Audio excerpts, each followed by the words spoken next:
अच्छा बिलाल, आप एक सीनियर ऑफिसर हैं, मुख्तलिफ अजला मुख्तलिफ डिस्ट्रिक्स में आपने पोस्टिंग की है, नौकरी की है, ऐसे बेशतर वाक़यात देखे हैं। कैसे बचा जा सकता है ऐसे वाक़यात की शरह को कम कैसे किया जा सकता है, कैसे बचा जा सकता है ऐसे वाक़यात से? जी, मेरा ख़्याल है कि सबसे पहले जो सोशो कल्चरल इम्पैक्ट को साइड पे करते हुए हमें वेपन की तरफ आना चाहिए। घर पे पिस्टल नहीं होनी चाहिए। हमारे यहाँ लोगों को वेपन रखने का शौक़ भी है, आदत भी है, उसका नुकसान है। वेपन रखने का नुकसान ये है, ख़ास तौर पर जब आप अनट्रेंड हों, तो जब बंदा गुस्से में आएगा तो वो वेपन चलाएगा, और वेपन से किसी को मर्डर करना निस्बतन आसान है। अगर घर पे वेपन ना होता, लड़ाई झगड़ा होता, तो चोट लग जाती, को मुक्का को ठुड्डा को बाजू टूट जाता।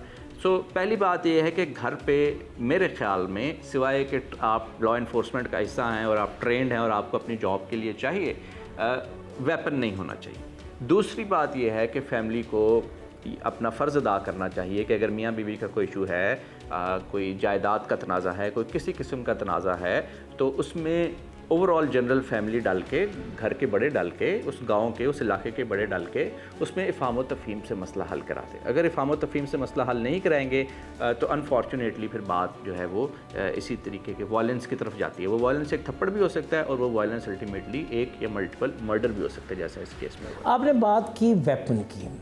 अगर हम शेखुपुरा समेत पंजाब बल्कि पाकिस्तान में होने वाले संगीन और नौयत के जराइम को देखें तो 99% जराइम में इनलीगल वेपन का इस्तेमाल जो है वो नज़र आता है।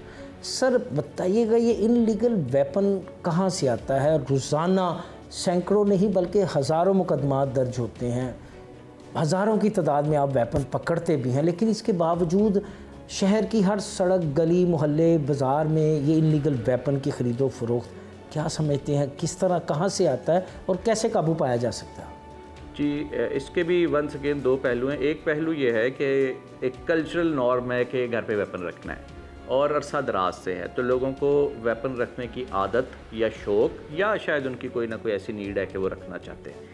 दूसरी बात है कि वेपन लाइसेंसी होता है या नहीं, वो डिपेंड करता है। आम तौर पे जो इस तरह का मर्डर है जिसमें वो डाकू नहीं था या वो एक क्रिमिनल नहीं था, तो वो अपने लाइसेंसी वेपन से भी वो इस किस्म की हरकत कर लेता है। इसका हल सिर्फ ये है कि हम अपने मुआशरे से मुकम्मल वेपन क्लींजिंग करते हैं।